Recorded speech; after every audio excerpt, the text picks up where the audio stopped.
반갑습니다. 소수책방 큐티하는 남자입니다.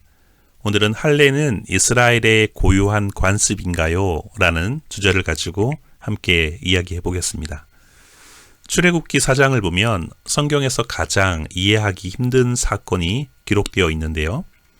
가시떨기 나무에서 모세를 부르시고 이스라엘 백성을 구원하라고 명하신 여호와 하나님께서 갑자기 그 사명에 순종하기 위해 이집트로 돌아가던 모세를 죽이려고 한 사건이 있습니다. 다행히 십보라, 그의 아내 십보라가 이 아들의 표피를 베어서 모세의 발에 대었는데요. 만약에 되지 않았다면 모세는 그 자리에서 죽었을 것이고 또한 우리가 알고 있는 출애굽기도 없었을 것입니다. 십보라의 행위가 어떤 의미인지 대해서 아직 학자들 간에 여러 가지 논쟁들이 있지만 확실한 것은 유대인들은 이 이야기가 할례의 중요성을 교훈한다라고 생각합니다. 즉 모세와 같은 위대한 지도자라도 할례를 소홀히 하면 죽게 된다는 것이죠. 또 신구약 중간기에 보면 헬라 사람들이 유다를 지배했을 때 안티오쿠스 에피파네스라는 헬라 왕이 할례를 금지한 사건이 있는데요. 그때 유대인들은 왕의 명령을 어기고 할례를 행하다가 죽임까지 당했습니다. 이처럼 유대인들은 할례를 목숨처럼 중요하게 생각했습니다. 왜 그랬을까요? 사실 할례는 이스라엘의 고유한 관습은 아니었습니다. 원래 고대 세계에서 널리 행해진 그러한 관습이었는데요. 주전 3000년 전쯤 제작된 이집트의 부조에서 우리는 할례를 행하는 이집트인들의 모습을 볼 수가 있습니다. 이집트인들 외에도 암몬, 모압, 에돔과 같은 이방 민족들도 할례를 행하였습니다. 그리고 그리스 지역에 이민 온 블레셋 사람들만 예외로 하지 않았는데요. 이 때문에 이스라엘 사람들은 블레셋 사람들을 가리켜서 할례받지 못한 자들이라고 조롱 섞인 말을 했습니다. 한편 이방인들의 할례는 성인식으로 그렇게 치러졌는데요. 할례 받은 사람은 자녀 생산이 가능한 성인으로 간주되었습니다. 성경에서 할례와 관련된 두 개의 일화가 모두 결혼과 관련 있다는 것도 이와 무관하지는 않습니다. 창세기 34장을 보면 세겜 남자들이 이스라엘 딸들과 결혼하기 위해 할례를 하는 장면이 나오고요.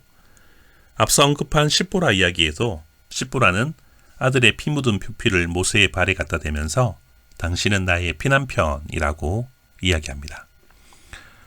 요약한다면 할례는 이스라엘이 역사에 등장하기 오래 전부터 성인식과 관련해 고대 사회에서 널리 행해진 관습이었다는 것이죠. 그렇다면 이스라엘 백성은 언제부터 할례를 시작했습니까? 우리가 알고 있는 아브라함 때부터인데요. 그런데 이스라엘 사회에서 고대의 할례 관습이 창조적으로 변형이 됩니다.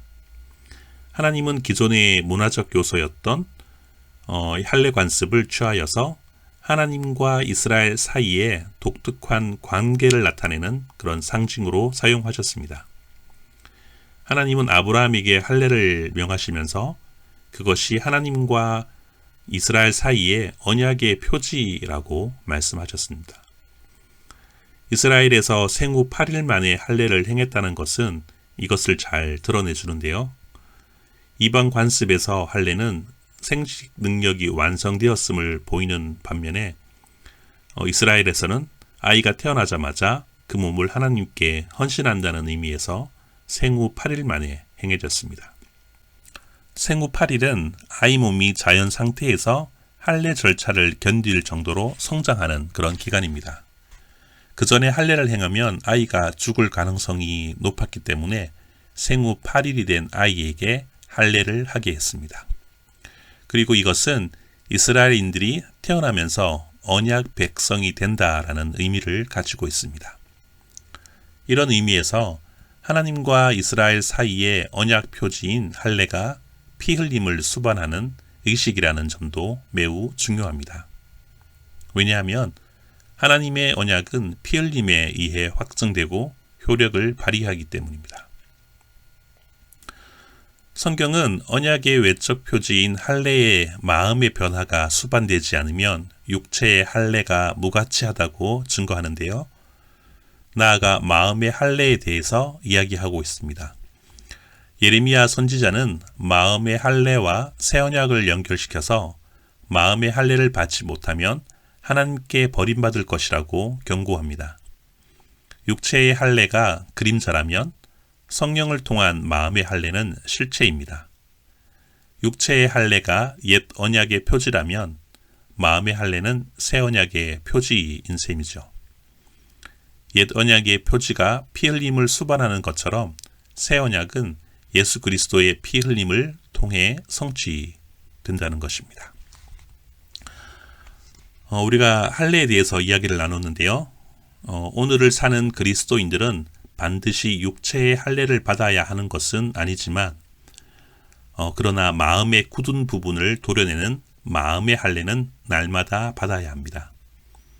그리스도의 보혈의 은혜로 날마다 우리의 마음이 굳은 살을 도려내고 그리스도의 장성한 분량까지 자라나도록 우리가 노력해야 될 것입니다.